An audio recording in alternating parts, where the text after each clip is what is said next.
I'm Shannon Mitchell, and this is the Vignette.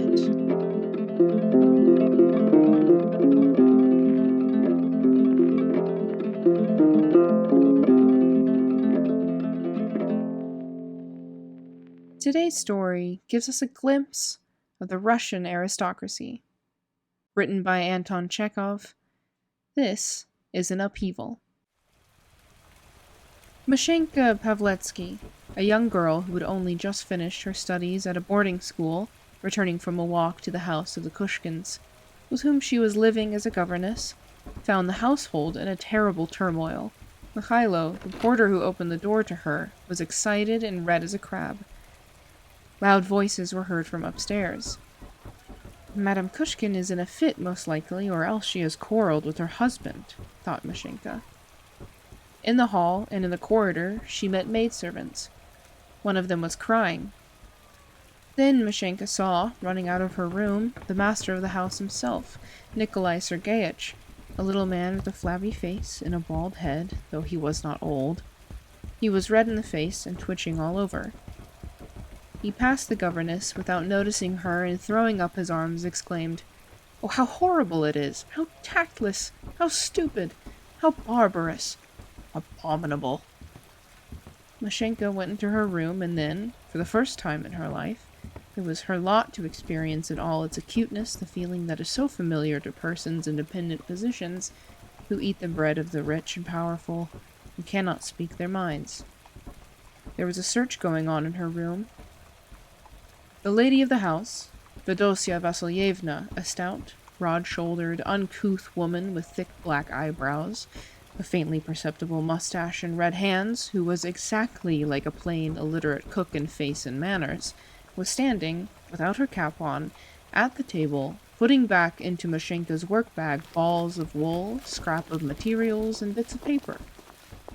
Evidently, the governess's arrival took her by surprise, since, on looking round and seeing the girl's pale and astonished face, she was a little taken aback, and muttered, "Pardon, I upset it accidentally. My sleeve caught in it." And saying something more, Madame Kushkin rustled her long skirts and went out. Mashenka looked around her room with wondering eyes, and, unable to understand it, not knowing what to think, shrugged her shoulders, and turned cold with dismay. What had Fedosia Vasilyevna been looking for in her work-bag? If she really had, as she said, caught her sleeve in it and upset everything, why had Nikolai Sergeyich dashed out of her room so excited and red in the face? Why was one drawer of the table pulled out a little way?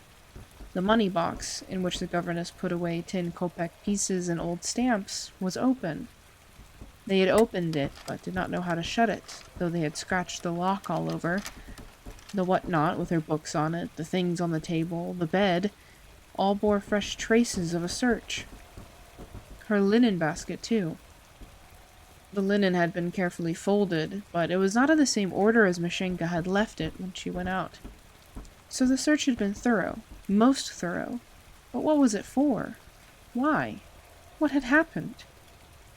Mashenka remembered the excited porter, the general turmoil, which was still going on, the weeping servant girl. Had it not all some connection with the search that had just been made in her room? Was not she mixed up in something dreadful? Mashenka turned pale, and feeling cold all over, sank onto her linen basket. The maidservant came into the room. "Liza, you don't know why they have been rummaging in my room?" the governess asked her. "Mistress has lost a brooch worth 2,000, said Liza. "Yes, but why have they been rummaging in my room?" "They've been searching everyone, miss. They've searched all my things, too. They stripped us all naked and searched us. God knows, miss, I never went near her toilet table, let alone touching the brooch. I shall say the same of the police station." "But why have they been rummaging here?" the governess still wondered. "A brooch has been stolen, I tell you. The mistress has been rummaging in everything with her own hands. She even searched Mikhailo, the porter, herself. It's a perfect disgrace. Nikolai Sergeyich simply looks on and cackles like a hen. But you've no need to tremble like that, miss. They found nothing here. You've nothing to be afraid of, if you didn't take the brooch." Eliza, it's vile. It's insulting, said Mashenka, breathless with indignation. It's so mean, so low. What right had she to suspect me and to rummage in my things? You're living with strangers, miss, sighed Liza. Though you are a young lady, still you are, as it were, a servant. It's not like living with your papa and mamma. Mashenka threw herself on the bed and sobbed bitterly. Never in her life had she been subjected to such an outrage. Never had she been so deeply insulted. She, well-educated, refined, the daughter of a teacher, was suspected of theft. She had been searched like a streetwalker. She could not imagine a greater insult. And to this feeling of resentment was added an oppressive dread of what would come next. All sorts of absurd ideas came into her mind. If they could suspect her of theft, then they might arrest her, strip her naked and search her, then lead her through the street with an escort of soldiers, cast her into a cold, dark cell with mice and woodlice, exactly like the dungeon in which Princess Tyrkhanov was imprisoned. Who would stand up for her? Her parents lived far away in the provinces. They had not the money to come to her. In the capital, she was as solitary as in a desert, without friends or kindred. They could do what they liked with her. I will go to all the courts and all the lawyers, Mashenka thought, trembling. I will explain to them. I will take an oath. They will believe that I could not be a thief. Mashenka remembered that under the sheets in her basket she had some sweetmeats, which, following the habits of her school days, she had put in her pocket at dinner and carried off to her room.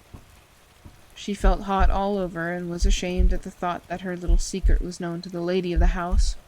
And all this terror, shame, resentment brought on an attack of palpitation of the heart, which set up a throbbing in her temples, in her heart, and deep down in her stomach. Dinner is ready, the servant summoned Mashenka. Shall I go or not?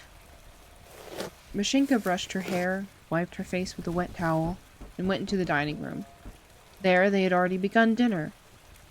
At one end of the table sat Fedosya Vasilyevna with a stupid, solemn, serious face. At the other end, Nikolai Sergeyich. At the sides there were the visitors and the children. The dishes were handed by 2 footmen in swallowtails and white gloves. Everyone knew that there was an upset in the house, that Madame Kushkin was in trouble, and everyone was silent. Nothing was heard but the sound of munching and the rattle of spoons on the plates. The lady of the house herself was the first to speak. "What is the third course?" she asked the footman in a weary, injured voice. "Esturgeon à la Russe," answered the footman. "I ordered that, Fenya," Nikolai Sergeyich hastened to observe. "I wanted some fish. If you don't like it, ma chère, don't let them serve it. I just ordered it." Fedosya Vasilyevna did not like dishes that she had not ordered herself, and now her eyes filled with tears. "Come, don't let us agitate ourselves," Mamakov, her household doctor, observed in a honeyed voice, just touching her arm, with a smile as honeyed. "We are nervous enough as it is. Let us forget the brooch. Health is worth more than 2,000 rubles." "It's not the 2,000 I regret," answered the lady, and a big tear rolled down her cheek. "It's the fact itself that revolts me. I cannot put up with thieves in my house. I don't regret it. I regret nothing. But to steal from me is such ingratitude. That's how they repay me for my kindness." They all looked into their plates, but Mashenka fancied after the lady's word that every one was looking at her. A lump rose in her throat. She began crying and put the handkerchief to her lips. "Pardon," she muttered. "I can't help it. My head aches. I'll go away." She got up from the table, scraping her chair awkwardly, and went out quickly, still more overcome with confusion. "It's beyond everything," said Nikolai Sergeyich, frowning. "What need was there to search her room? How out of place it was!" "I don't say she took the brooch," said Fedosya Vasilyevna, "but can you answer for her? To tell the truth, I haven't much confidence in these learned paupers. It really was unsuitable, Fenya. Excuse me, Fenya, but you've no kind of legal right to make a search." I know nothing about your laws. All I know is that I've lost my brooch. And I will find the brooch. She brought her fork down on the plate with a clatter, and her eyes flashed angrily. And you eat your dinner and don't interfere in what doesn't concern you. Nikolai Sergeyich dropped his eyes mildly and sighed. Meanwhile, Mashenka, reaching her room, flung herself on her bed. She felt now neither alarm nor shame, but she felt an intense longing to go and slap the cheeks of this hard, arrogant, dull-witted, prosperous woman. Lying on her bed, she breathed into her pillow and dreamed of how nice it would be to go and buy the most expensive brooch and fling it into the face of this bullying woman. If only it were God's will that Fedosia Vasilyevna should come to ruin and wander about begging, and should taste all the horrors of poverty and dependence, and that Mashenka, whom she had insulted, might give her alms. Oh, if only she could come in for a big fortune, could buy a carriage, could drive noisily past the windows so as to be envied by that woman. But all these were only dreams. In reality, there was only one thing left to do. Get away as quickly as possible, not to stay another hour in this place. It was true it was terrible to lose her place, to go back to her parents, who had nothing. But what could she do? Mashenka could not bear the sight of the lady of the house, nor of her little room. She felt stifled and wretched here. She was so disgusted with Fedosia Vasilyevna, who was so obsessed by her illnesses and her supposed aristocratic rank, that everything in the world seemed to have become coarse and unattractive because this woman was living in it. Mashenka jumped up from the bed and began packing. "May I come in?" asked Nikolai Sergeyich at the door. He had come up noiselessly to the door, spoke in a soft, subdued voice. "May I?" "Come in." He came in and stood still near the door. His eyes looked dim, and his red little nose was shiny. After dinner he used to drink beer, and the fact was perceptible in his walk, in his feeble, flabby hands. "What's this?" he asked, pointing to the basket. "I am packing. Forgive me, Nikolai Sergeyich, but I cannot remain in your house. I feel deeply insulted by this search." "I understand. Only you are wrong to go. Why should you? You've searched your things, but you... What does it matter to you? You will be none the worse for it." Mashenka was silent and went on packing. Nikolai Sergeyich pinched his mustache, as though wondering what he should say next, and went on in an ingratiating voice. "I understand, of course, but you must make allowances. You know my wife is nervous, headstrong. You mustn't judge her too harshly." Mashenka did not speak. "If you are so offended," Nikolai Sergeyich went on, "well, if you like, I'm ready to apologize. I ask your pardon." Mashenka made no answer, but only bent lower over her box. This exhausted, irresolute man was of absolutely no significance in the household. He stood in the pitiful position of a dependent and hanger-on, even with the servants, and his apology meant nothing either. You say nothing. That's not enough for you. In that case, I will apologize for my wife. In my wife's name. She behaved tactlessly, I admit it, as a gentleman." Nikolai Sergeyich walked about the room, heaved a sigh, and went on. "Then you want me to have it rankling here, under my heart? You want my conscience to torment me?" "I know it's not your fault, Nikolai Sergeyich," said Mashenka, looking him full in the face with her big, tear-stained eyes. "Why should you worry yourself?" "Of course, no. But still, don't you go away. I entreat you." Mashenka shook her head. Nikolai Sergeyich stopped at the window and drummed on the pane with his fingertips. "Such misunderstandings are simply torture to me," he said. "Why, do you want me to go down on my knees to you, or what? Your pride is wounded, and here you've been crying and packing up to go, but I have pride too, and you do not spare it. Or do you want me to tell you what I would not tell as confession? Do you? Listen, you want me to tell you what I won't tell the priest on my deathbed?" Mashenka made no answer. "I took my wife's brooch," Nikolai Sergeyich said quickly. "Is that enough now? Are you satisfied?" "Yes, I took it. But of course, I count on your discretion. For God's sake, not a word, not half a hint to anyone." Mashenka, amazed and frightened, went on packing. She snatched her things, crumpled them up, and thrust them anyhow into the box in the basket.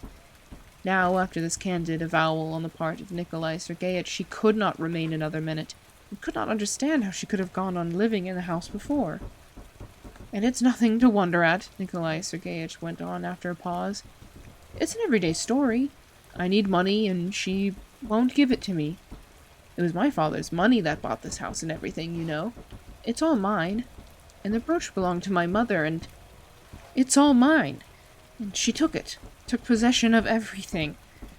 I can't go to law with her, you will admit. I beg you most earnestly, overlook it. Stay on. Tout comprendre, tout pardonner.